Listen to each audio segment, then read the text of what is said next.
It's a hot summer night in rural Kentucky. No streetlights, no neighbors close enough to hear you scream, and nothing but darkness beyond the porch. Then the dog goes wild.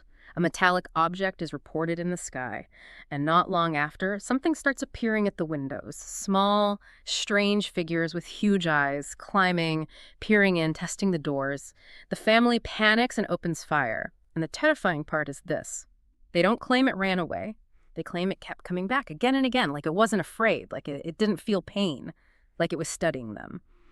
After hours of gunfire, the family piles into cars and races to the police station shaking, pleading for help, saying their farmhouse has been under siege by little men. Tonight, we open the case file known as the Kelly Hopkinsville encounter, one of the strangest home invasion stories in UFO history. It really is a profound outlier in the archives. I mean, when you look at standard close encounters from that era, they usually involve just a brief sighting. Right, like a light in the sky and then it's gone. Exactly. Or maybe a fleeting moment of contact and then a rapid departure. Yeah. But what we have documented in Christian County, it defies all of those established patterns. Yeah. We are talking about a sustained, multi-hour physical engagement. Welcome to the deep dive, everyone. We're thrilled to have you with us today as we unpack what I honestly consider to be one of the most uniquely terrifying mysteries of the 20th century. It's stubbornly enduring, too. It really is. I mean, if you've ever looked out your window into the pitch black and just wondered what might be looking back at you, well, this is the deep dive for you. Absolutely. So our mission today is to completely deconstruct the 1955 Kelly Hopkinsville encounter. We're going to examine the raw evidence left behind at the farmhouse, and, we're going to scrutinize the skeptical theories that have attempted to explain it away. Which there are plenty of. Tons. And then we're going to take a hard pivot into a chilling modern connection from 2012 that kind of forces us to reevaluate everything we thought we knew about this case. And to accomplish that, we are pulling from a remarkably dense stack of source material today. Yeah, walk us through what we're looking at. Well, we're examining the meticulous initial field investigations conducted by researchers like Isabel Davis and Ted Blocher from the Center for UFO Studies. Which are incredible resources. They really are. We're also looking heavily at the immediate next-day interrogations conducted by Andrew Ledwith. Those provide our most uncorrupted witness data. Plus, we have the historical accounts from descendants, notably Geraldine Stith, who has worked tirelessly to preserve her family's narrative. And we've got the other side of the coin too, right? Right. On the skeptical side, we're breaking down the wildlife and psychological hypotheses proposed by investigators like Joe Nickel. We'll be looking at the official stance and the glaring omissions of the Air Force's Project Blue Book. Always a fun read. Always. And for our modern connection, we are diving into the files of paranormal investigator Greg Newkirk and the incredibly bizarre claims surrounding the Hellier phenomenon and Alan Greenfield's obscure research. So we have an absolute mountain of documentation to get through today. Let's jump right in and start by setting the scene. Good place to start. I want to anchor us in the reality of that night because the environment plays such a huge role in how this unfolds. So paint a picture of the Langford farm for us. What was the situation on the ground on the evening of August 21st, 1955?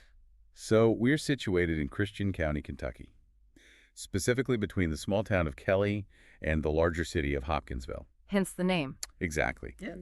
The property in question is a 27-acre tobacco farm. It's owned by a 50-year-old widow named Glennie Langford, and the physical environment that night is crucial. Because of the weather. Right. It is stiflingly hot. We are talking about the kind of oppressive, deep southern summer heat that just lingers long after the sun goes down. Just miserable. Yeah, and the farmhouse is completely unair-conditioned, meaning the doors and windows are open, relying purely on screen doors to keep the insects out. And it wasn't just Glennie alone in this sweltering house, right? Who else is there? It was a completely packed house. You have 11 people occupying this relatively small, overheated space. 11 people. Wow. 8 adults and 3 children. You have Glennie, her sons Elmer, who goes by the nickname Lucky, and John, who goes by JC, along with their wives. Okay. And importantly, you have a family friend named Billy Ray Taylor. He is a 21-year-old visiting from Pennsylvania with his wife, June. Got it. They had all just finished a large Sunday evening supper. The atmosphere is relaxed, domestic, and heavily burdened by the heat. I can completely visualize that. I mean, everyone is probably just fanning themselves, trying to find a cool corner of the room. And because of that heat, the house needs more water. Right. So Billy Ray Taylor volunteers to head outside to the well. Walk us through exactly what happens when he steps out the back door. So Billy Ray steps out into the yard, just as dusk is settling in.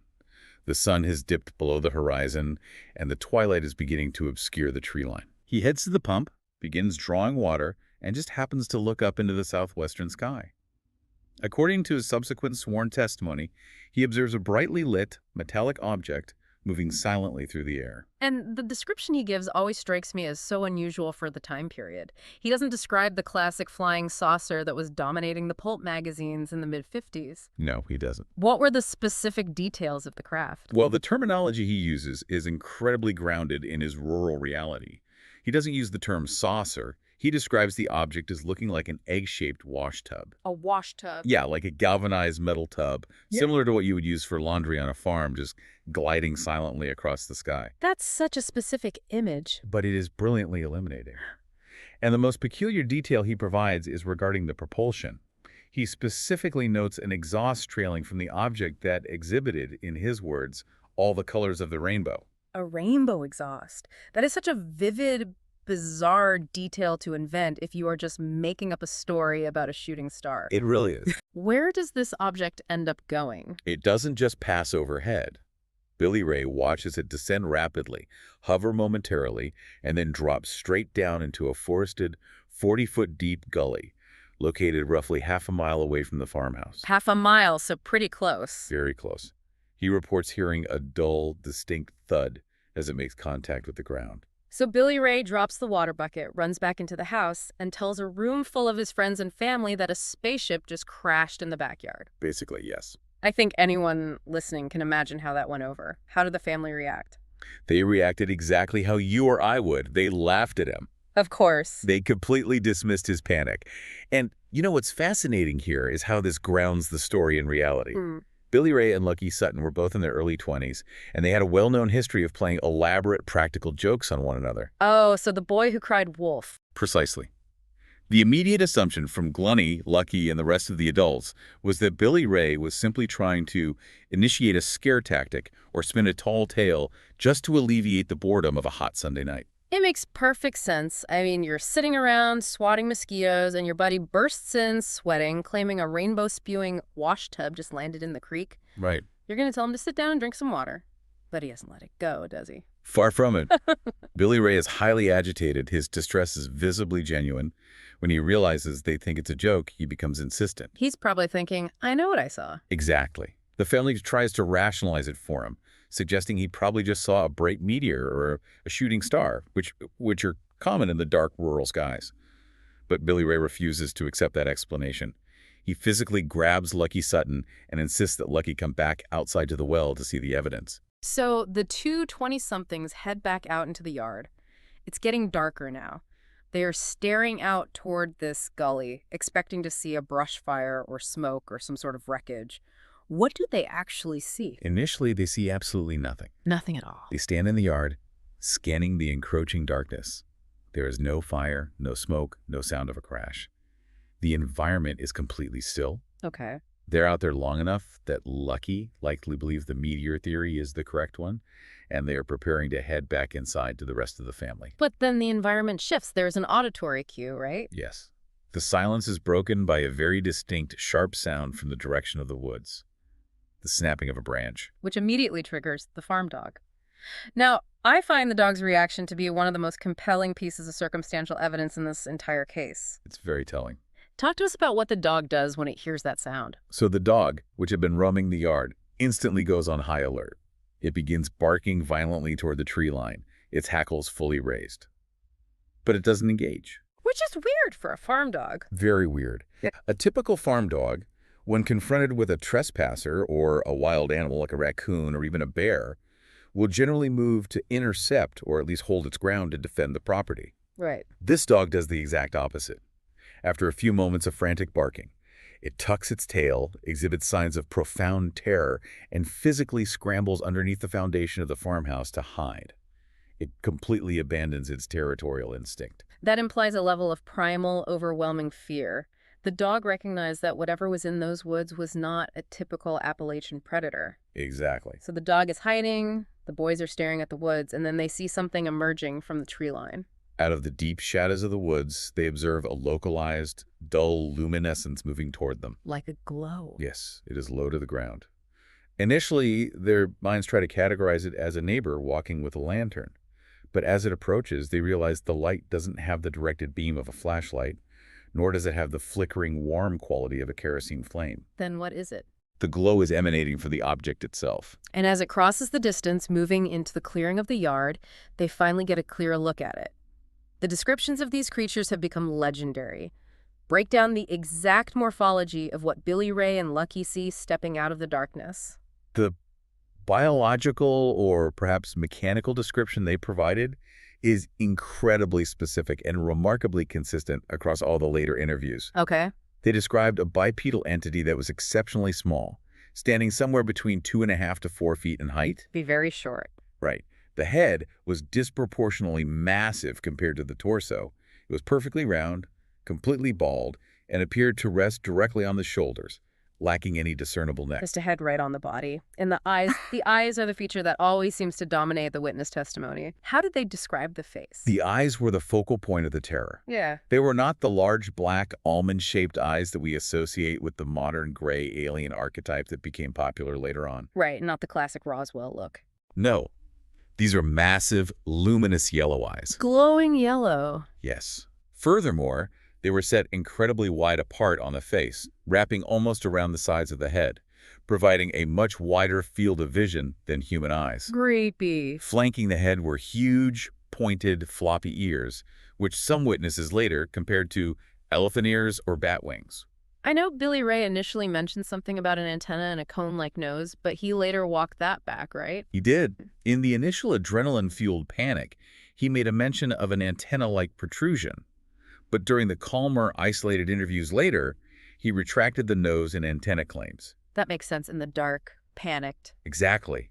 The female witnesses inside the house later corroborated this, noting that the sheer size and luminous intensity of the yellow eyes were so overwhelming that it was incredibly difficult to focus on any other facial features. Let's talk about the limbs, because the movement of these things is just as bizarre as their faces. The physical proportions were entirely alien. They possessed spindly, extremely thin legs that the witnesses described as looking rigid and inflexible. Like they couldn't bend them. Right, almost as if they were incapable of bending at a knee joint or supporting significant weight. In stark contrast, their arms were incredibly long, extending almost entirely to the ground. These arms ended in large, oversized hands equipped with sharp, talon-like claws. We have these descriptions from the younger guys, but I know the matriarch of the family, Glennie Langford, gave a description during her interview that completely shifted how investigators looked at the physical makeup of these entities. What did she actually say she saw? Glennie Langford's testimony is arguably the most analytical of the group. When she was pressed to articulate the texture and appearance of the creature, she didn't describe skin or scales or fur. What did she say? She stated that the entity looked like, quote, a 5-gallon gasoline can with a head on top and small legs. It was a shimmering bright metal like on my refrigerator. That is a staggering comparison. A gasoline can and a 1950s refrigerator. She is describing something that is highly structured, rigid, and metallic. Exactly. It forces you to wonder if they were looking at a biological creature wearing some sort of heavily armored environmental suit, or if the entity itself was entirely mechanical. It profoundly alters the investigative framework. If the exterior is composed of a shimmering, rigid metal that reflects the ambient moonlight, we might not be dealing with a biological organism at all. Right. It points toward the possibility of a drone, a probe, or a biomechanical construct. And the locomotive behavior they described heavily supports this mechanical interpretation. How so? How are these things moving toward the house? The witnesses noted that when the creatures walked upright on those inflexible legs, it was a slow, awkward mechanical waddle. Because they couldn't bend their knees. Right. They moved entirely through the hips, keeping the legs completely straight, resembling someone trying to wade through waist-deep water. However, when they dropped down onto all fours, utilizing those massive elongated arms, their speed increased dramatically. Several witnesses even stated that at times, the creatures didn't appear to be touching the ground at all, but rather floating or gliding just inches above the grass. So you have this glowing, metallic, massive-eared entity awkwardly waddling out of the tree line toward Billy Ray and Lucky. Does it attack them? What is its posture? It doesn't charge. As it slowly closes the distance, approaching within roughly 20 feet of the men, it raises both of its elongated clawed hands high into the air above its head. I've read theories suggesting this was a universal gesture of surrender or a peaceful greeting.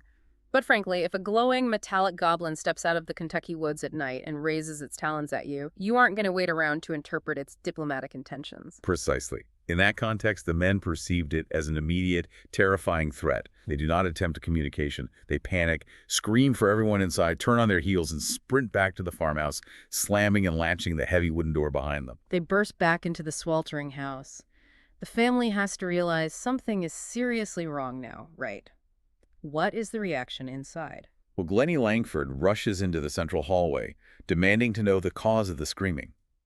Lucky is frantic, trying to explain that there's an unnatural entity in the yard and that they are under threat. And she still doesn't believe him.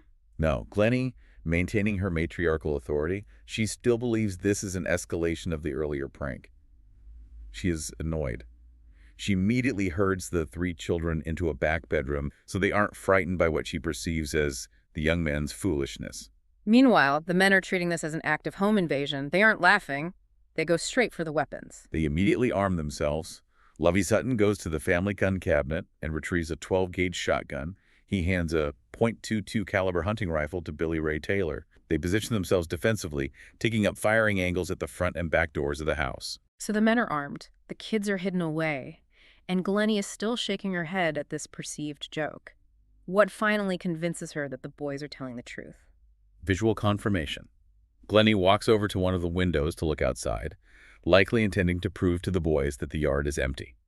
But it's not. Instead, she sees one of the metallic creatures standing directly outside the rear of the house, and this incredibly stoic 50-year-old farm woman lets out a blood-curdling scream. That scream shatters the last bit of doubt in that house. It's the catalyst for the violence. What does Billy Ray do when he hears Glennie scream? Billy Ray, holding the .22 rifle, pivots toward the back door.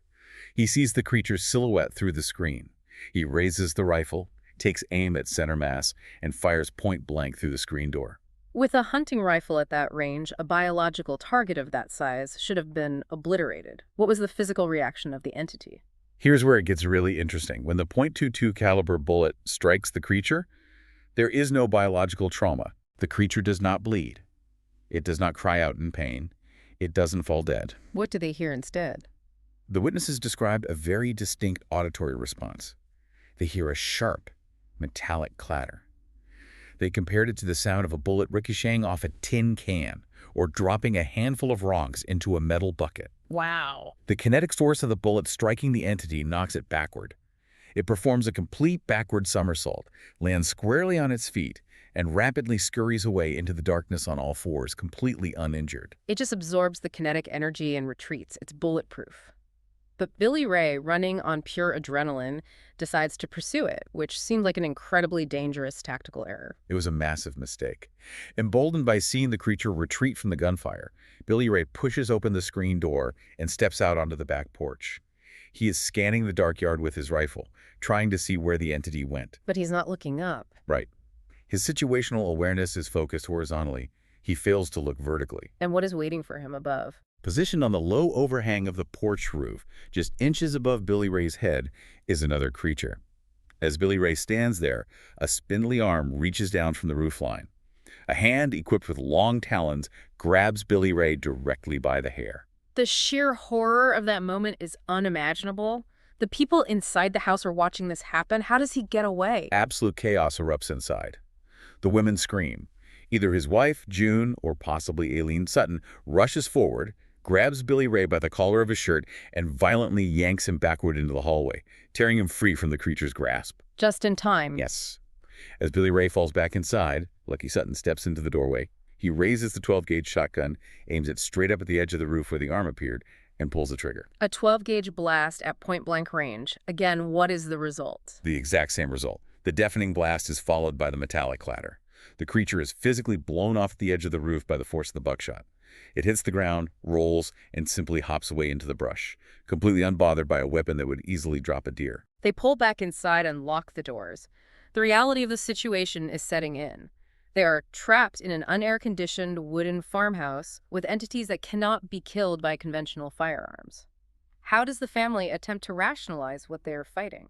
The psychological stress begins to fracture their understanding of reality. They are grasping for paradigms to explain the impossible. J.C. Sutton retrieves his 20-gauge shotgun to join the defense. So everyone's armed now. Right. Glennie, who is deeply rooted in her religious faith, begins to suggest that these entities are literal demons sent from hell, completely immune to mortal weapons. I mean, you can't blame her. Not at all. Lucky leans into local Appalachian folklore, wondering aloud if they have angered the mythical cave goblins that the old-timers used to warn them about. Billy Ray remains steadfast in his initial assessment. These are the occupants of the washtub craft he saw land in the gully. They are trying to hold a council of war in the hallway, but the environment doesn't give them a chance to breathe. The perimeter is breached again, this time near the most vulnerable members of the family. Yes. Right as they're debating their next move, a shrill, hysterical scream erupts from the back bedroom where Glennie had hidden the 3 young children. The adults rush to the back of the house. What do they find? The children are in a state of absolute panic, cowering underneath the beds. They are pointing frantically at the bedroom window. They cry out to the adults that a strange face, with massive, glowing yellow eyes, had just been pressing its face directly against the glass pane, staring intently at them. And this incident at the window initiates what researchers refer to as the siege phase of the encounter. This wasn't a hit and run. This lasted for hours. Break down the tactics these entities used against the farmhouse. For the next 3 to 4 hours, the Langford farm becomes an inescapable psychological pressure cooker. And you use the term tactics, which is highly appropriate. The behavior of the creatures resembles a bizarre, horrifying funhouse. A fun house? Yes. They do not attempt to breach the doors. They do not use their physical strength to smash the walls. Instead, they engage in relentless, sporadic appearances.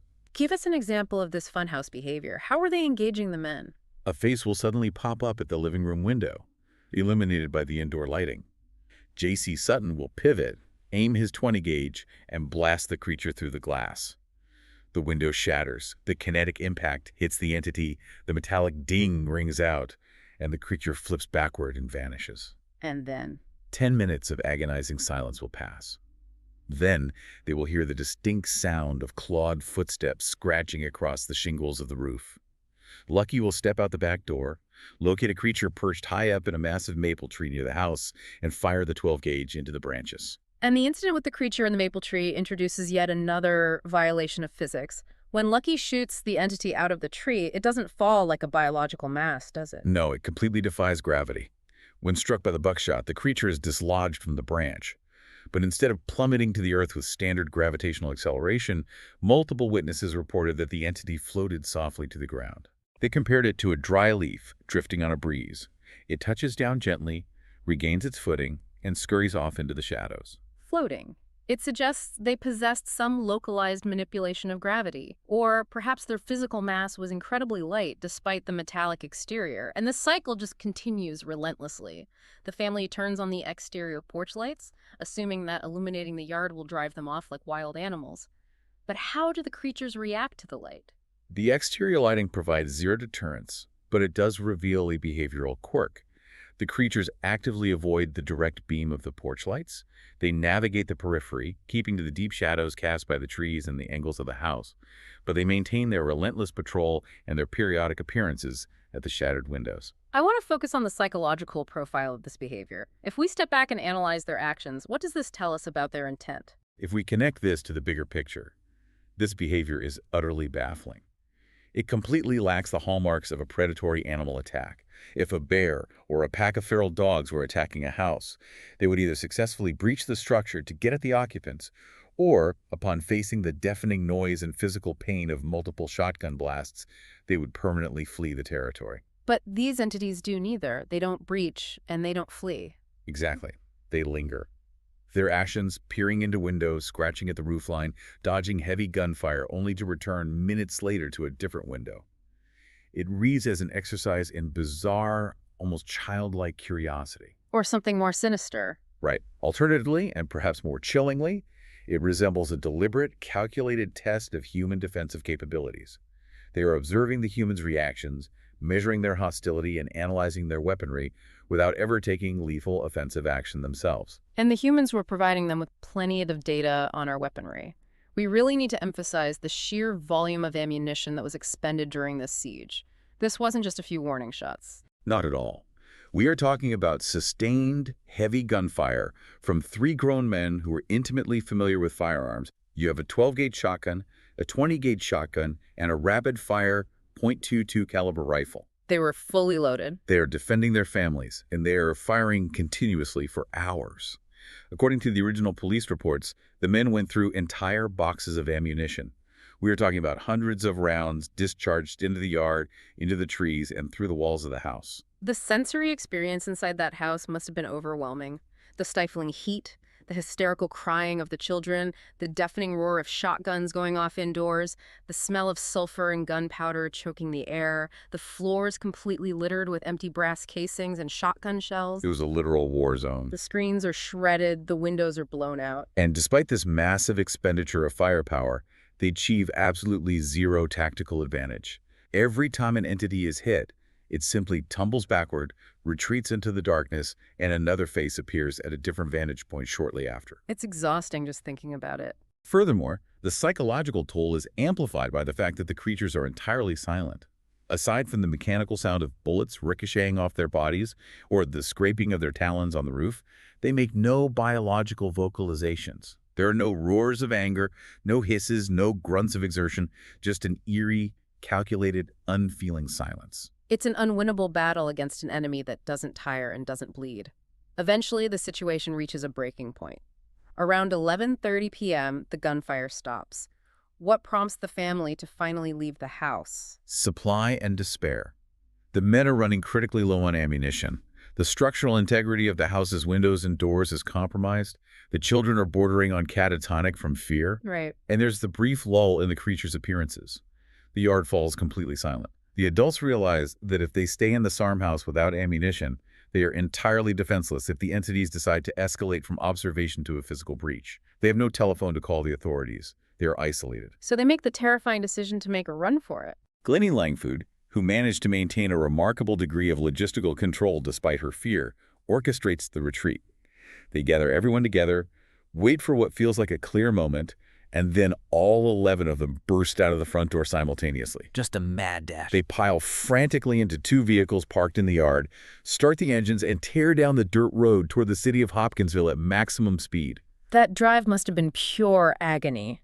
Staring out the windows into the dark tree lines bordering the dirt road, wondering if one of those metallic faces is going to float right up to the glass of the truck. They finally make it into Hopkinsville. They arrive at the police station just before midnight. What is the scene when they walk through those doors? They practically fall through the entrance of the precinct. They're hyperventilating, physically shaking, and screaming for immediate assistance. How did the cops react? Well, the desk sergeant on duty initially reacts with profound skepticism. Seeing a large group of rural folks burst in late on a Sunday night, his first assumption is that this is a drunken prank or the result of a bad batch of moonshine. But the physical evidence of their terror quickly dispels that notion, doesn't it? It does. One of the officers present in the station that night had prior medical training. He observed the profound physiological distress of the group and decides to take Billy Ray Taylor's pulse. And what was it? He clocks Billy Ray's heart rate at 140 beats per minute. To put that in perspective, that is roughly double the normal resting heart rate for a healthy young man. Wow. You simply cannot fake that level of physiological shock. Yeah. The officer informs the sergeant that these people have experienced a genuinely traumatic event. And once the police realize the family isn't intoxicated, a new, very terrestrial fear sets in for the authorities. What does the desk sergeant realize about the amount of gunfire the men are reporting? The police suddenly realize they have a massive public safety crisis on their hands. If these 3 men have been firing hundreds of shotgun blasts and rifle rounds blindly into the dark for 4 hours, there's a very high probability that they have either been shooting at their neighbors or that a violent multi-party gun battle has broken out in the county. Oh, right. The police don't necessarily believe in space goblins, but they absolutely believe in the danger of hundreds of stray bullets. So the authorities mobilize. And they don't just send a single squad car. Detail the scale of the response that heads back out to the Langford farm. It is an unprecedented mobilization for a rural disturbance in that era. A total of 16 officers converged on the property. 16. Yes. Yeah. This task force included Hopkinsville City Police, Kentucky State Troopers, multiple deputy sheriffs, and most notably 4 military police officers dispatched from the nearby Fort Campbell military installation. They even brought along a local reporter and a photographer to document the scene. They arrive at the farm in the dead of night. What is the atmosphere when this heavily armed posse pulls up to the house? It is incredibly tense. It looks like the aftermath of a military engagement. The exterior porch lights are still blazing, illuminating the shattered glass and the shredded screens, but the property is dead quiet. The police draw their service weapons and begin a tactical sweep of the property. Chief Russell Greenwell later described the extreme paranoia among the officers, noting that at one point, a deputy accidentally stepped on a cat's tail in the dark. Oh, no. The cat yowled, and instantaneously a dozen service pistols were unholstered and aimed at the shadows. Everyone, from the military police to the local sheriffs, was on edge. They conduct a massive sweep of the house, the yard, and the surrounding woods. And what they find is a paradox. It completely validates the family's story of a massive shootout, but offers zero explanation for what they were shooting at. The physical evidence of the firefight was irrefutable. Officers documented dozens of spent shotgun shells and .22 caliber brass casings littering the grass and the interior floorboards. The window frames were blown apart by buckshot. There were bullet holes peppering the exterior siding and the interior walls. With all that firepower, they must have hit something. What biological evidence did the police find? That is the most baffling detail in Chief Greenwell's report. They found absolutely no biological evidence whatsoever. There were no bodies recovered. There were no blood trails leading into the brush. There were no patches of fur, no feathers, no chunks of flesh. Nothing to suggest that a terrestrial animal had absorbed hundreds of rounds of ammunition. But they did find some highly anomalous physical traces in the yard, didn't they? Yes, there were strange environmental clues.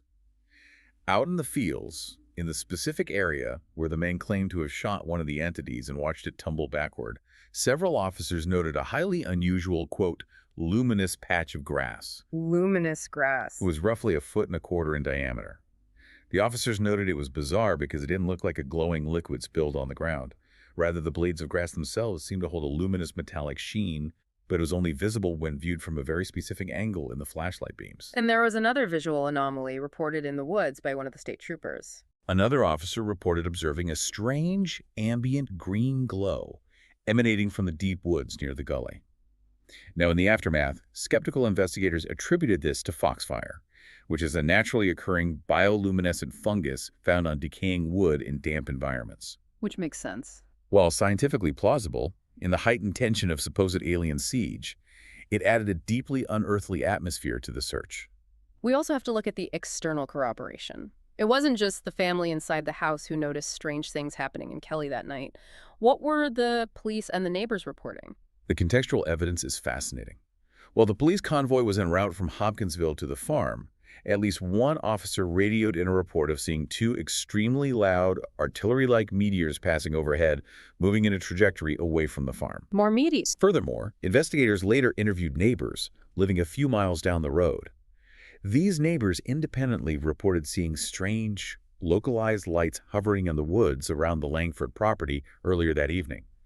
At the time, they simply assumed the Sutton boys were out hunting feral pigs with powerful flashlights. Right. They also reported hearing the massive, sustained barrage of gunfire, which they dismissed, assuming the boys were aggressively trying to shoot a bobcat or a pack of coyotes. So you have independent witnesses confirming anomalous lights and the scale of the gunfire. The police search the woods, they search the 40-foot gully where the ship supposedly landed, they climb up and check the roof of the house, they find the bullet holes, they find the luminous grass, but they find no creatures and no spaceship. Eventually, they have to make a call. By 2:15 a.m., the authorities feel they have exhausted their search parameters in the dark. Chief Greenwell informs the family that the property appears clear. The police depart, assuring the family they will return at first light to conduct a more thorough daylight investigation. The police leave. The family is utterly exhausted. They've been awake for hours, burning through pure adrenaline. They try to board up the shattered windows, they lock the doors, and they finally try to get some sleep. The house goes quiet, but it doesn't stay quiet. The respite is incredibly short-lived. At approximately 3:30 a.m., just over an hour after the police convoy leaves, Glennie Langford wakes up in her bed. She reports a profound, chilling sensation of being watched.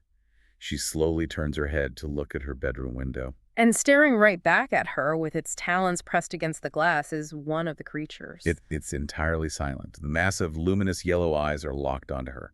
It is glowing faintly in the dark, completely unbothered by the massive police presence that had just scoured the area. Glennie is paralyzed. She blinks, hoping it's a residual nightmare. She looks away, looks back, and it is still there, studying her. She quietly calls out to her sons. What happens when Lucky comes into the room? Lucky Sutton rushes into the bedroom, weapon in hand.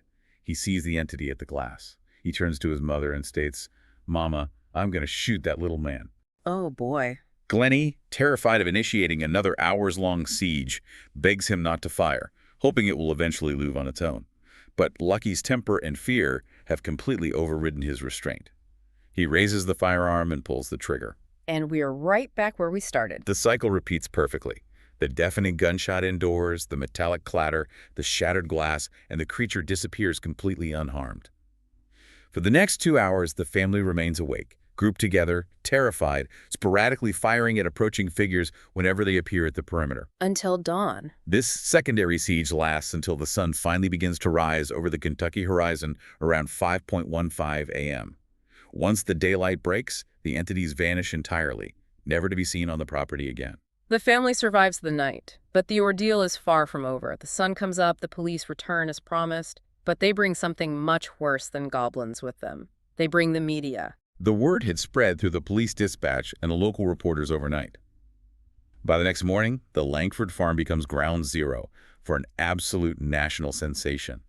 Thousands of people descend on this tiny, secluded farm. It devolves into a complete carnival atmosphere. Paint a picture of what Glennie was dealing with on her property that Monday morning. It was a gross violation of privacy. You have curiosity seekers driving in from surrounding states. People are pitching tents in the front yard. Families are setting up picnic tables near the woods. Picnic tables? Yes, it gets so out of hand that strangers are literally walking right through the front door of the Langford house uninvited, wandering through the rooms looking to steal souvenirs, or pulling out pocket knives to pry buckshot out of the walls. It's an absolute circus. And this media frenzy is where one of the most famous phrases in pop culture history is born. We have to clarify this because it is a massive misconception that plagues the Kelly Hopkinsville case to this day. This is a vital correction for the historical record. When the general public hears the phrase "little green men," they instinctively associate it with classic alien encounters. That specific phrase was heavily popularized by the media coverage of this very incident, most notably by sensationalist reporters from the Evansville Courier. But if you read the actual witness transcripts, what color did the family say the creatures were? They never, ever said the creatures were green. All 11 witnesses were explicitly clear and consistent. The entities were silver, metallic, or a pale gray with a luminous sheen. So the green was made up? The green detail was a complete fabrication by the press. Historians believe the reporters lazily conflated the Hopkinsville story with another completely unrelated UFO sighting that had occurred earlier in Kentucky, where a witness claimed to see green entities. But the phrase "little green men" was incredibly catchy. It sold thousands of newspapers, and it permanently cemented itself into the global sci-fi lexicon. Let's address the elephant in the room regarding the media circus. The skeptics immediately seized on the background of the witnesses to dismiss the entire event. What was the specific accusation leveled against Billy Ray and Lucky? Skeptics were quick to point out that Billy Ray Taylor and Lucky Sutton had previously been employed by a traveling carnival. For investigators looking to debunk the case, this was the smoking gun. Of course. The assumption was that two young men with a background in carny culture, knowing exactly how to put on a show and manipulate a crowd, had orchestrated a massive, elaborate hoax to garner fame and fortune. It sounds like a plausible debunking on the surface. But when you look at how the family actually behaved in the aftermath, does the hoax motive hold up? It falls apart entirely upon closer inspection. If this was a calculated hoax designed for financial gain, They executed it terribly. The family was absolutely miserable. They were terrified of the entities. They despised the media attention. And they felt profoundly mocked and humiliated by the reporters who treated them like ignorant hillbillies. But skeptics often point out that Lucky Sutton eventually put up a toll booth at the end of the driveway and started charging people money to see the farm. Doesn't that prove they were trying to profit off the story? Context is everything here. Lucky did put up a sign charging admission, but historians and locals confirmed this was not an initial eager money grab. This happened only after the crowds became violently overwhelming. Right. People were ignoring pig spears, no trespassing signs, trampling the tobacco crops, and tearing the house apart. The toll booth was a desperate, frustrated attempt to deter the massive crowds from entering the property and to recoup a fraction of the thousands of dollars in property damage the public had inflicted on their home. And clearly, the toll booth didn't make them rich and happy, because Glennie took drastic action very shortly after. Just 2 weeks after the encounter, Glennie Langford, a woman who loved her home and had intended to live out her life there, packed up her belongings and sold the entire 27-acre farm. She sold her livelihood just to escape the relentless circus. You do not sell your generational family home if you are simply enjoying the fruits of a lucrative prank. I want to look closely at the testimony itself, because humans are terrible at keeping a shared lie straight, especially under pressure. How did their story hold up under formal interrogation? This is where the case becomes truly formidable. We have to look at the investigation conducted by Andrew Ledwith. Ledwith was an engineer and announcer for a local radio station in Hopkinsville. The morning after the encounter, before the family had time to fully process the media explosion, Ledwith managed to sit down with all 11 witnesses. What was his methodology? Did he just ask them what happened as a group? No, his methodology was rigorous. He recognized the danger of groupthink. He deliberately separated the witnesses. He interrogated every single adult individually in isolation, preventing them from corroborating details or adjusting their narratives to match one another. And what were the results of those isolated interrogations? The consistency was staggering. Their timelines synced perfectly. The physical descriptions of the entities, the sequence of the firefight, the bizarre floating movement, every detail matched. Ledwith went a step further. He provided them with paper and asked Glennie, Billy Ray, and Lucky to independently sketch the creatures they saw. I've seen those sketches in the archives. They're almost carbon copies of each other. The drawings produced in isolation were virtually identical. The huge, wide-set eyes, the oversized ears, the disproportionate arms. Ledwith, acting as an impromptu investigator, was astounded. He formally noted that it would be practically impossible for 11 people, including traumatized children, to maintain such a complex, perfectly synchronized fabrication under cross-examination without a single person contradicting the timeline or the physical details. And that consistency wasn't just maintained for the week. It lasted for generations. Decades later, descendants like Geraldine Stick, who was Lucky Sutton's daughter, have gone on the public record. She vehemently confirms that until the day they passed away, not a single member of that family ever recanted their testimony, joked about it being a hoax, or changed a single detail of their story. They maintained the absolute reality of that night to their graves. So you have 11 credible, unwavering witnesses, physical evidence of a massive firefight, and multiple police agencies involved. How did the federal government handle this? What did the Air Force's Project Blue Book have to say about Hopkinsville? Project Blue Book's handling of this case is indicative of their broader bureaucratic mandate at the time, which was often to dismiss and downplay. They did officially list the Kelly Hopkinsville case in their federal files. However, they ultimately labeled the event a hoax. Did they send federal investigators to interview Glennie or analyze the luminous grass? That is the most frustrating part. They applied the hoax label without ever dispatching a single official investigator to the farm to interview the witnesses or examine the physical evidence. It was far easier to dismiss it from a desk in Washington, D.C., citing the carnival background of the young men, than to attempt to scientifically explain bulletproof metallic bipeds floating out of trees in rural Kentucky. It's the ultimate bureaucratic hand wash. But let's play devil's advocate for a moment. If we assume the family wasn't lying, that they genuinely experienced a night of absolute terror, but we also maintain a strict skepticism regarding extraterrestrial visitation, what are we left with? Let's open up the skeptics toolkit. This raises an important question. What else could it be? The skeptical community has worked tirelessly to find a terrestrial explanation for this event. The most prominent and widely accepted theory, championed by investigator Joe Nickel and popularized by researcher Brian Dunning, is that the family was terrorized not by aliens, but by an exceptionally aggressive pair of Bubo virginianus, the great horned owl. Okay, let's unpack this. I want to give the owl theory a fair shake, because on paper, if you squint, you can see the parallels. Walk us through how a great horned owl maps onto the witnesses' descriptions. The morphological overlap is surprisingly strong if you account for panic and darkness. Great horned owls are large birds, standing up to 2 feet tall. They possess massive, bright yellow eyes that reflect ambient moonlight brilliantly. Right. They have prominent, pointed feather tufts on the top of their heads that, in silhouette, look exactly like large, floppy ears. They have sharp, powerful talons. And crucially, their specialized feathers allow for completely silent flight. How does the owl theory explain the behavior, though? The floating, the siege. Great horned owls are notoriously fierce defenders of their territory.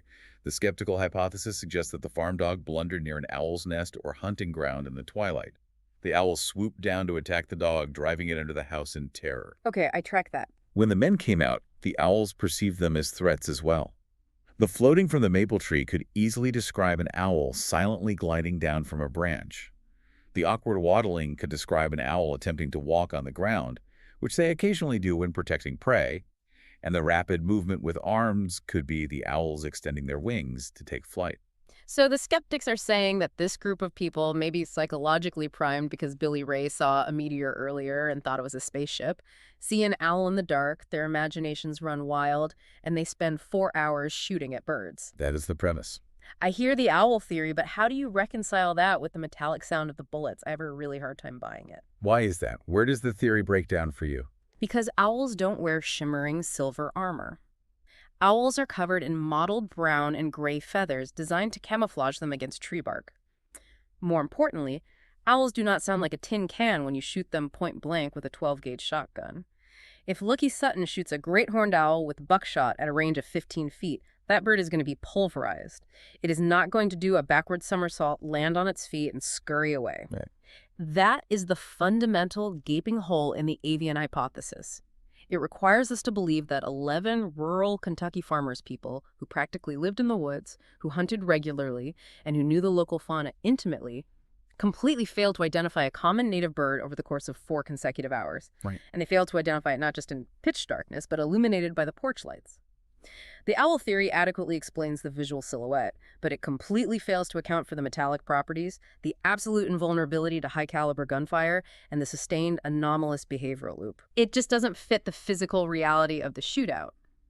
But on the flip side, if we reject the owl theory and assume they were dealing with extraterrestrials from the washtub craft, we run into a completely different kind of logical wall. Yes, you are referring to what we might call the interstellar boogeyman paradox. I love this concept, the interstellar boogeyman paradox. To break down the philosophical dilemma here, what does this paradox mean for UFO encounters? It is the inherent, glaring contradiction in the observed behavior of purported alien visitors. Consider the technological prerequisites for extraterrestrial visitation.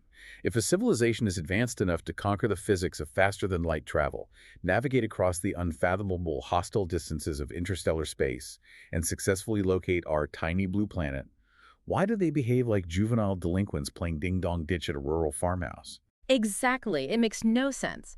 You marshal the energy of a dying star to travel millions of light years just to scratch on Glennie Langford's screen door and peek at her kids through the window. If they are advanced scientists, why not make formal mathematical contact? If they are a hostile invading force, why just float around a maple tree taking shotgun blasts to the chest all night without firing a single weapon in return? The observed behavior is entirely incongruous with a hyper-advanced intelligence. It feels primitive. It feels like naive, almost animalistic curiosity. However, researchers have proposed a hypothesis that reconciles this paradox. They suggest that what the family encountered were not the biological pilots of the craft, but rather semi-autonomous drones or biomechanical probes sent out to gather environmental data. A robotic scout probe? That actually makes terrifying sense of the evidence. The ship crashes or lands in the gully. It deploys these little metallic drones to scout the immediate perimeter. When the drones encounter humans wielding firearms, their programming doesn't dictate a lethal response. It simply tells them to observe, absorb the kinetic impact, dodge the projectile, and retreat. They weren't attacking the house, they were just relentlessly gathering data on human aggression and weaponry. It is a highly compelling hypothesis. It beautifully bridges the gap between the high-tech rainbow exhaust craft seen in the sky and the bizarre robotic metallic behavior witnessed on the ground. And for decades, that is where the mystery of the Hopkinsville Goblins rested. It seemed destined to remain an isolated, inexplicable anomaly trapped in 1955, until Fast forward almost 60 years, we're shifting the timeline dramatically to the year 2012. we're jumping forward in time. But geographically, we are staying within the borders of Kentucky. Enter a man named Greg Newkirk. For those who don't know, Greg is a prominent paranormal investigator who runs a well-known archive called Week in Weird. Back in 2012, he was running a dedicated ghost hunting team. In April of that year, Greg receives an email entirely out of the blue from a man identifying himself as Dr. David Christie. Dr. Christie reaches out with a narrative that immediately sets off alarm bells. He claims he is a medical professional who recently moved his family to a rural property in Hellier, Kentucky. Now, to understand the context, Hellier is located in Pike County, on the far eastern side of the state. It is nestled deep in the Appalachian Mountains, practically sitting on the Virginia border. It is an incredibly isolated, heavily forested region, historically dominated by coal mining. The contents of Dr. Christie's email are absolutely chilling. He essentially writes to Greg saying, "I moved to the mountains for peace and quiet. But for the last 6 months, my property has been under constant siege by creatures that I believe are extraterrestrial in origin." The specific morphological details Dr. Christie provides in his emails are what immediately draw unavoidable comparisons to the 1955 Hopkinsville case. He describes entities that are roughly the size of small children, standing about 3 to 4 feet tall. He notes they are completely hairless, possessing a pale, sickly, almost luminescent skin tone. But the facial features he describes, it's like a modernized nightmare version of the Hopkinsville Goblins. How does he describe their faces? Dr. Christie states they are virtually devoid of normal human features. They possess massive round eyes that he describes as looking oily or pitch black. They have no discernible nasal structure and tiny lipless mouths. And mimicking the Hopkinsville entities, they do not attempt speech, nor do they roar. However, they are not entirely silent. Dr. Christie notes they communicate with one another using a bizarre, guttural chirping sound. And their behavior is a direct echo of the Langford farm siege. Christie claims these things only operate at night. They are coming up to the house. They are peering directly into his 5-year-old daughter's bedroom window, deeply traumatizing her.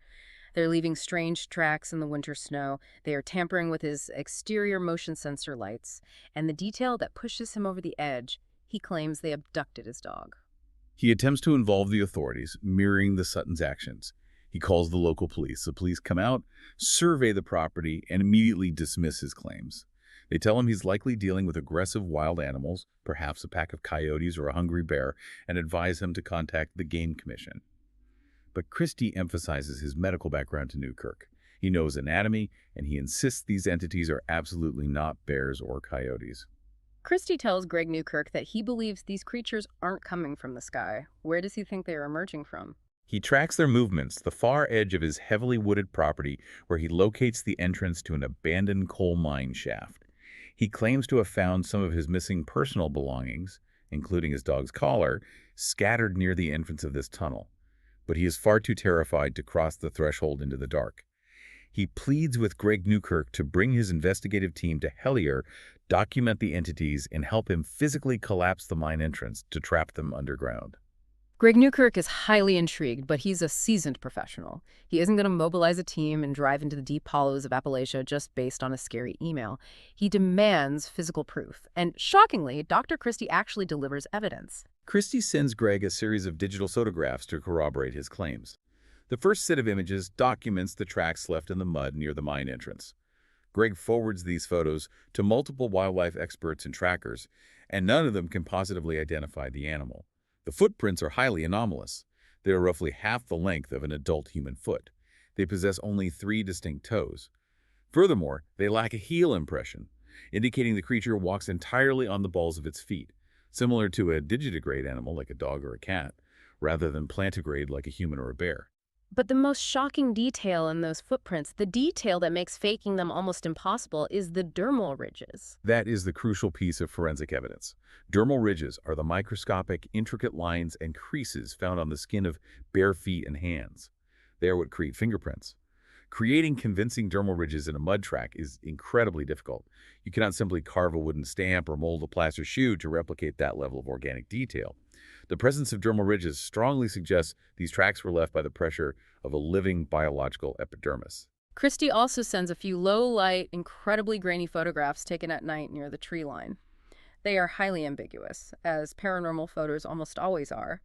But when Griggs' team adjusts the contrast and exposure, it reveals what appears to be a small, gray, humanoid figure peeking out from behind a thick tree trunk, displaying an oversized head and a massive dark eye reflecting the flash. It's enough evidence to hook the investigators, but just as Greg Newkirk is preparing to commit resources and travel to Hellier, the communication abruptly stops. Dr. David Christie completely ghosts him. No more emails, no replies. He vanishes into the digital ether. Greg tries to track him down, right? He uses his investigative skills to find this doctor in Hellier. He conducts a thorough background check. He searches local census records, police dispatch logs for Pike County, and property deeds. Nothing perfectly aligns. Hellier is a microscopic, economically depressed community where many individuals live off the grid or aren't officially recorded in digital databases. The trail goes completely cold. Greg is forced to shelve the case, concluding it might have been an incredibly elaborate, deeply disturbing internet hoax. The case sits dormant until another email arrives. But this one isn't from Dr. Christie pleading for help. It's from someone calling themselves Terry Rist. And this is where the deep dive takes a hard, terrifying left turn down the rabbit hole. Who is Terry Rist? Greg Newkirk immediately recognizes the name, but not as a living person. Terry Rist is a pseudonym. It is a character that appears in a highly obscure fringe occult book titled The Secret Cipher of the UFO Knots, authored by a controversial researcher named Alan Greenfield. In Greenfield's book, Terry Rist is supposedly an ex-military intelligence officer, specifically a Vietnam veteran who claims he was recruited into a highly classified covert black ops team. And what was the mission of this covert team?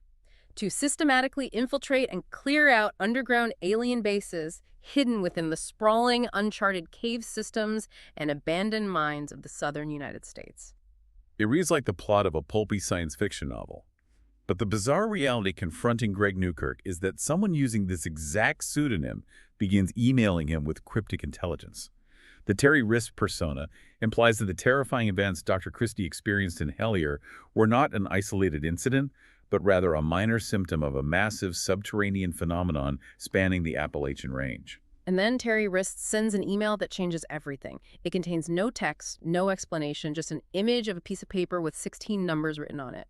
Greg's team quickly deduces it's a set of precise GPS coordinates. They plug those numbers into Google Maps. Where does the pin drop? The pin drops on a highly specific remote location on Brown Mountain, North Carolina.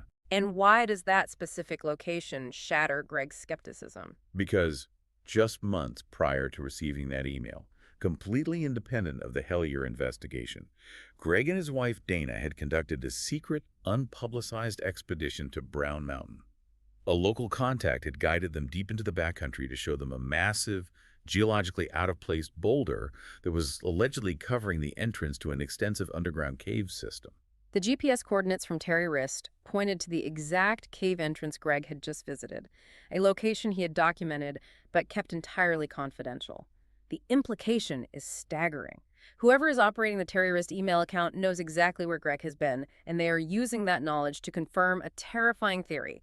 These creatures, the chirping goblins from Hellier and the metallic entities from Hopkinsville, are intimately connected to these blocked cave systems. It completely forces us to reevaluate the foundational assumptions of UFO encounters. We have always framed the Kelly Hopkinsville story through an extraterrestrial lens. The narrative is that a spaceship descends from the cosmos, lands in a Kentucky gully, and out pop the spacemen. But what if we've been looking in the wrong direction this entire time? What if they aren't extraterrestrial, but terrestrial?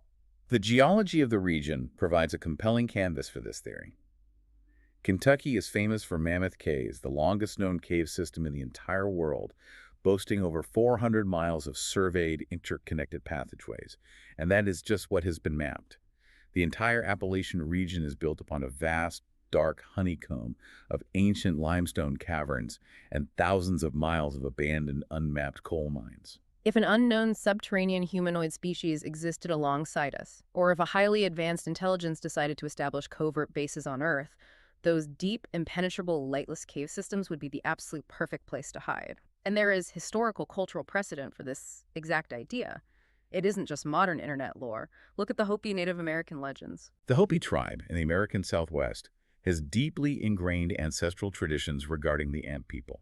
According to their cosmology, these are a race of benevolent humanoid creatures that reside in vast subterranean cities. When you examine the traditional depictions and descriptions of the ant people, they bear an uncanny resemblance to the modern archetype of the gray alien and to the entities seen in Hopkinsville: small stature, disproportionately large heads, massive dark eyes adapted for low light, and spindly limbs. And it isn't just ancient legends. Modern sightings continue to corroborate this subterranean link. In 1990, a 14-year-old boy named Donald Patton was playing alone near a boulder field in eastern Kentucky. His dad yelled from the porch for him to come inside for dinner. As the boy walked down the hill, his dad called out, "Who are those two kids standing behind you?" The father clearly saw two small, 3.5-foot-tall figures, dressed entirely in pristine white, standing directly behind his son. When the dad yelled, these figures bolted behind an outbuilding with incredible, unnatural speed, moving exactly like the Hopkinsville entities. The behavioral and physical through line across these decades is undeniable. You have recurring reports of small, bipedal, large-eyed entities exhibiting rapid, unusual movement and an extreme aversion to light, operating almost exclusively in the rural, heavily mined, and cave-dense regions of the Appalachian Mountains. It paints an incredibly unsettling picture. It suggests that when Billy Ray Taylor saw that brightly lit object drop into the 40-foot gully in 1955, maybe it wasn't a spaceship completing a journey from deep space. Maybe it was just an advanced craft coming out of a hole in the ground. However, as objective investigators, we must apply rigorous scrutiny to the Hellier connection. The narrative is captivating, but the digital evidence has profound flaws. When Greg Newkirk's team finally managed to successfully trace the IP address of the initial email sent by Dr. David Christie, the geographical trace did not point to the mountains of Hellier, Kentucky. It pointed to a server located in Ajax, Ontario, Canada. A Canadian IP address. That is a massive red flag. That screams a sophisticated hoax. I hear the underground base theory, but how do you reconcile that with an IP address from Ontario? It is the primary vulnerability in the Hellier case. Furthermore, meticulous readers of the Christie emails identified a glaring narrative inconsistency. In his initial plea for help, Christie refers to his abducted dog as female. In a subsequent, highly emotional email describing the loss, he refers to the dog as male. A grieving owner rarely, if ever, forgets the gender of a beloved family pet. So we have to face the very real possibility that the entire Hellier saga was a masterfully orchestrated digital age hoax. Someone utilizing a VPN to mask their Canadian location, creating custom mud stamps to fake dermal ridge footprints, and writing cryptic, multi-layered emails pretending to be a terrified doctor and a rogue secret agent, all to send investigators on a wild goose chase. It is entirely possible, and perhaps probable. The internet age has democratized the ability for hoaxers to construct incredibly elaborate, immersive mysteries. But here's the critical takeaway. Even if the persona of Dr. Christie was a complete fabrication, the hoaxer's breadcrumbs led the investigators to uncover real, long-standing, and deeply embedded local folklore of small subterranean beings that perfectly echo the 1955 incident. The hoax merely illuminated a pre-existing, genuinely anomalous reality in the region. And that brings us right back to the porch of the Langford farm. Because regardless of what happened in the digital realm in 2012, we absolutely cannot ignore what happened to those 11 flesh and blood people in 1955. Whether you believe it was an incredibly unfortunate, highly improbable alignment of a meteor shower, fiercely territorial owls, and hysterical mass panic, or whether you believe a rural family actually went to war with biomechanical entities, the Kelly Hopkinsville encounter remains an absolute monolith in the history of the unexplained. It is ironclad, it is thoroughly documented, it is uncracked. It forces us to confront the severe limits of our scientific understanding. We take comfort in the belief that we have the natural world perfectly categorized and mapped. But heavily corroborated incidents like Hopkinsville suggest that the boundaries of our reality might be much more porous and much stranger than we are currently equipped to understand. As we wrap up this deep dive, I want you to think about this tonight. When you turn off your lights and the house goes quiet, when you hear the floorboards settle or you hear a sudden sharp snap of a branch outside your window, what is your brain instinctively telling you? We've spent the last hour exploring a documented historical event where the impossible actually came knocking, and the people inside fought back with everything they had. I will leave you with one final thought to consider. Humanity has always looked up to the stars when searching for non-human intelligence. We build massive radio telescopes to scan the cosmos, endlessly hoping for a signal from the infinite dark. But when you consider the vast, uncharted, and ancient cave systems running for thousands of miles beneath the surface of states like Kentucky, what if the reason we haven't seen them arriving from the sky is because they've been living right beneath our feet the whole time? That is a deeply terrifying thought to sleep on. Thank you so much for joining us on this deep dive into the unknown. Stay curious, stay skeptical, and keep watching the skies and the ground. We'll see you next time. Goodbye, everyone.